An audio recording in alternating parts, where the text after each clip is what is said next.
Kutukan Raja Pulau Minti. Alkisah, pada zaman dahulu kala terdapat sebuah kerajaan kecil dari Pulau Mintin, Kalimantan Tengah.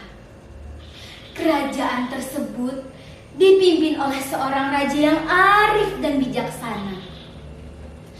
Kehidupan rakyatnya sangatlah terjamin dan sejahtera, sehingga rakyat mencintai raja dan permaisurinya.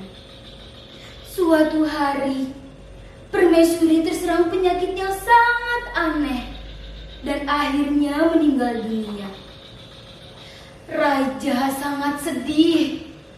Ia menjadi kehilangan semangat untuk menjalankan pemerintahan. Oleh karena itu, ia bermaksud untuk berlayar, menghilangkan semua kesedihan hatinya. Saat mengutarakan rencananya, penasihat kerajaan pun bertanya, "Lalu, siapakah yang akan menjalankan pemerintahan selama Baginda pergi?" Raja diam sejenak, lalu menjawab, "Kukira kedua putra kembarku, Naga dan Buaya, mampu menjalankan tanggung jawab ini. Tolong bantu mereka jika mereka menghadapi kesulitan." Sang penasihat kerajaan pun mengangguk tanda mengerti. Setelah itu, raja pun memanggil kedua putra kembarnya. "Anak-anakku, ayahanda akan pergi sejenak untuk berlayar. Sepeninggal ibu kalian, ayah merasa kehilangan semangat hidup. Jadi ayah pikir ada baiknya ayah pergi untuk menghilangkan semua kesedihan ayah. Jadi ayah minta kalian untuk menjalankan pemerintahan selama kepergian ayah. Pesannya, meski Naga dan Buaya adalah anak kembar, namun sifat mereka berdua sangatlah berbeda. Buaya yang sifatnya baik dan pemurah menjawab permintaan ayahnya. "Jangan khawatir ayah, pergilah. Ananda berharap ayah pergi dengan selamat dan pulang dalam keadaan yang lebih baik," ucap Buaya. Nah, sedangkan Naga yang sifatnya berbeda dengan Buaya menganggap permintaan ayahnya adalah suatu beban. Tak apalah, jika ayah pergi, aku mampu menggunakan harta kerajaan untuk bersenang-senang, pikirnya dalam hati. Setelah itu, raja pun berangkat. Naga pun mulai berulah. Ia tak mau mendampingi Buaya untuk menjalankan pemerintahan. Sehari-hari, kerjanya hanya tidur dan bersenang-senang.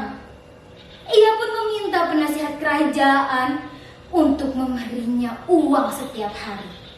Dan uang itu ia habiskan untuk berjudi. Tak sampai di situ saja.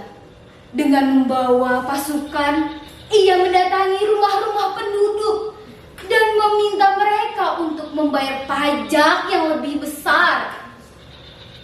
Mendengar tindakan Naga, Buaya pun menjadi marah.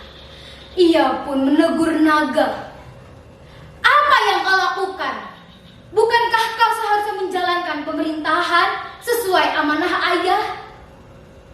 ucap Buaya. Naga pun menjawab dan mengejek. "Buaya, kau memang pengecut. Apa gunanya menjadi raja jika tidak bisa bersenang-senang?" ucap Buaya. Sampai di situ saja. Beberapa kejadian pun membuat Buaya semakin murka akan tindakan Naga. Ia bertekad untuk menghentikan tindakan Naga yang semena-mena. Namun Naga tak akan menyerah begitu saja. Dengan membawa pasukan masing-masing, mereka bertempur habis-habisan.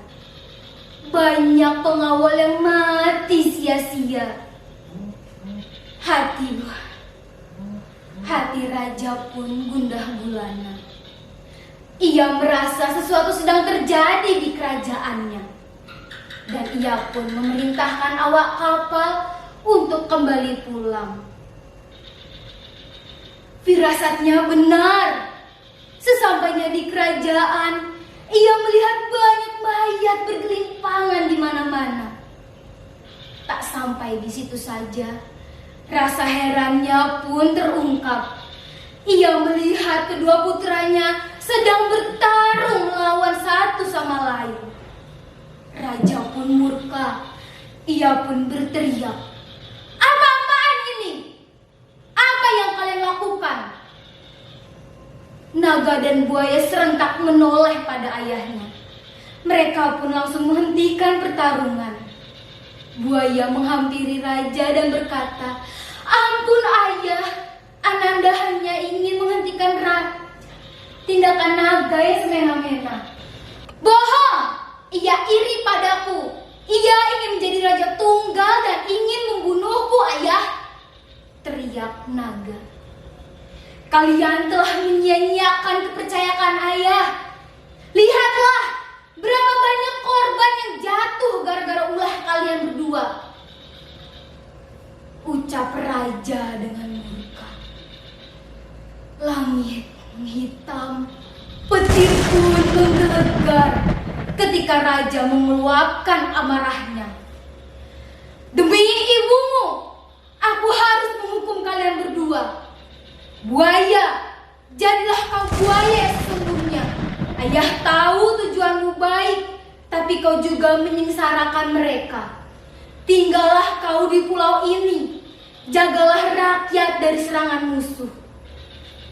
Seketika, buaya menjadi seekor buaya, diiringi petir yang menggelegar. Naga yang melihat saudaranya berubah menjadi buaya, ia pun ketakutan dan menangis. "Ampun ayah, maafkan aku." Raja pun berteriak, mengutuk naga. "Naga, jadilah kau naga yang sesungguhnya. Karena ulahmu, semuanya menjadi kacau. Pergilah dari pulau ini, tinggallah kau di sungai Kapuas. Tugasmu adalah menjaga sungai itu agar tidak ditumbuhi cendawan bantil." Dalam sekejap, naga pun berubah menjadi seekor naga yang sesungguhnya. Ia pun pergi meninggalkan ayahnya dan tinggal di sungai Kapuas untuk selamanya. Begitulah kutukan Raja Pulau Miltin kepada anak-anaknya, naga dan buaya.